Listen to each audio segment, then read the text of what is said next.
There's been a lot of changes that probably I did also expect with my team at Afnon now, as you can see from the company name. So we have really diversified the company, being something that is doing very different things. We're setting up the largest stove factory in Africa. It's called the Landmark Factory. It will be set in the central province, Kapirimposhi of Zambia. We're looking at much groundbreaking. We have government support now. So it came with a lot of resilience because it wasn't easy to get through in terms of support and acceptance, looking at also giving the edge. So we're looking at setting up a stove factory that will be doing 1 million units. These are gas and electric stoves, starting from small plates, 1 plate, 2 plates, gas, electric, and 4 plates, bigger plates, hybrid stoves. The stove will also have the capacity to do around 12 million at its full capacity units. 1 million a month, 12 million a year, with over 2,500 to 3,000 jobs. And that's currently where we are at. It will sit on 10 hectares of land. By March, after next month, we'll be talking about doing a massive groundbreaking, the largest stove factory to be set in Africa. A unique opportunity for Africans, which is also 100% Zambian owned. Based on what you've just told me, it takes a lot to be able to pull off something like that. What has been the cost on your end to invest in this project?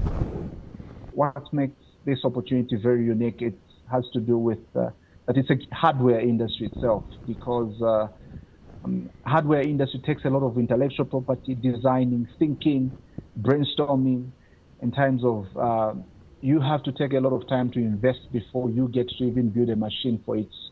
It's different with commodities. That's why up to date, Africa imports massively, over more than 10 billion plus in imports around hardware, just in the Comesa region, for instance. On product development, we did 30 to 50 designs. We had to spend close to about, with a lot of ed support, obviously, various partners who are supporting my journey, mostly from the UK and Asia.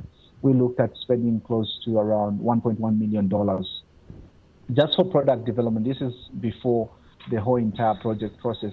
To put up the entire project process, we are looking around costing to $10 million at a full capacity operation.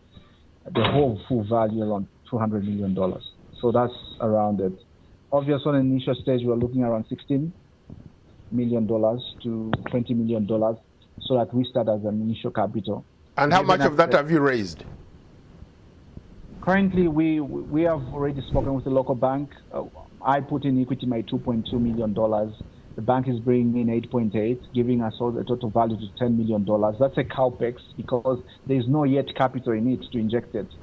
Plus, when we add another capital that is also coming from another bank, we're looking around $20 million as a total investment. It's very rare that I talk to somebody who talks big numbers. You are talking about big dollar amounts here, and it's exciting to hear a young African talk in those terms. What does this mean to you? The way you followed me from the time when I was still young, to see that we are able to push through this thing. With the money coming in, we'll be able to see that we inject into other assets. I told you, when we went to Asia, we went with the stove designs. We did product development in stoves. But we have other responsibilities, obvious. I don't think it's only the job for the government to create jobs, opportunities. It's up to us for entrepreneurs to be able to transform. How do we create philanthropy to our communities where we're serving? So we are looking at, we have actually already also finished other assets already in terms of product development, like fridges, electric kettles. We have done microwaves in various industries, close I think up to 10, which we have concluded. So we will be seeing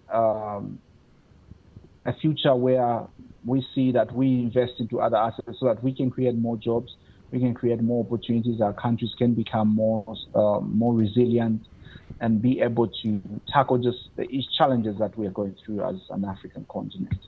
And we are happy that government has stepped in, and we are not alone in this journey, obviously. We have so many other people also who have been doubting.